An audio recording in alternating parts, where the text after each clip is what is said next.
मालदा से एक घटना के समाचार पहुंच रहे हैं हमारे पास, जिसमें जुडिशियल ऑफिसर्स का घेराव कर जिन घुसपैठियों को एसआईआर से निकालने की कवायद इलेक्शन कमीशन ने की, ऐसे जुडिशियल ऑफिसर्स का घेराव करके उन्हें रोका गया। पैरामिलिट्री फोर्सेस ने उन्हें रेस्क्यू किया और तब जाकर उनकी सुरक्षा मुहैया करवा सके।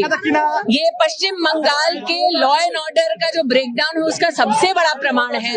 इलेक्शन कमीशन का ये प्रयास है कि जो भारत के नागरिक हैं वो भारत के चुनाव में, चाहे वो चुनाव राष्ट्रीय हो चाहे वो चुनाव प्रादेशिक हो, उसमें वोट करें, घुसपैठिए बाहर जाएं। क्यों तृणमूल कांग्रेस की सरकार घुसपैठियों के समर्थन में है और भारतीय वोटर्स का इस प्रकार से क्यों तृणमूल कांग्रेस अपमान कर रही है?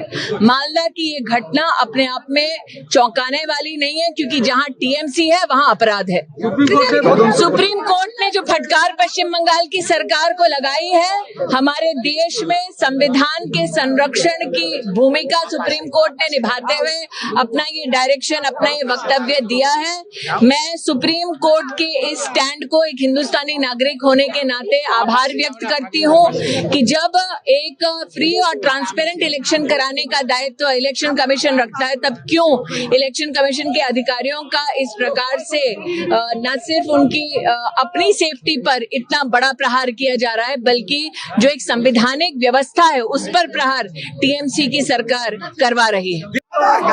भ्रष्टाचार और टीएमसी, हिंसा और टीएमसी एक दूसरे के पर्यायवाची बन चुके हैं। पश्चिम बंगाल की जनता ने ठान लिया है कि भ्रष्टाचार मुक्त पश्चिम बंगाल बनाने के लिए, भय के वातावरण को हटाने के लिए, महिला सम्मान को संरक्षित रखने के लिए भारतीय जनता पार्टी की सरकार पश्चिम बंगाल में स्थापित करना अब अनिवार्य हो चुका है।